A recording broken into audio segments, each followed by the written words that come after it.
Hello दोस्तों, तो हम आज बात करने वाले खेसारी लाल यादव जी के बहुत ही बड़े लेवल का सैड सॉन्ग के बारे में, जो कि कमिंग सून है और बहुत ही जल्द आप लोगों को ये देखने को मिलेगा।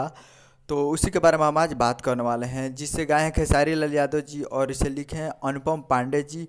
और म्यूजिक दिए हैं विनय विनायक जी, वही विनय विनायक जी जो कि बहुत ही ज़बरदस्त म्यूजिक देते हैं, जो कि आपको स्क्रीन के ऊपर दिखाई दे रहा है। जिस सॉन्ग का नाम है या खुदा, जो कि आपको स्क्रीन के ऊपर दिखाई दे रहा है, जो कमिंग सून है। और इसमें वीडियो में है खेसारी लाल यादव जी आर्टिस्ट, जो कि बहुत ही बड़े सैड सॉन्ग है। और टी सीरीज हमार भोजपुरी यूट्यूब चैनल से आने वाला है, जो कि बहुत ही बड़े यूट्यूब चैनल है। तो टी सीरीज हमार भोजपुरी यूट्यूब चैनल पे जाकर सब्सक्राइब कर लीजिए, ताकि जब भी आए तो आप तक नोटिफिकेशन जल्द से जल्द पहुँचे। या खुदा टाइटल रखा गया है, तो जाइए और प्यार दीजिए।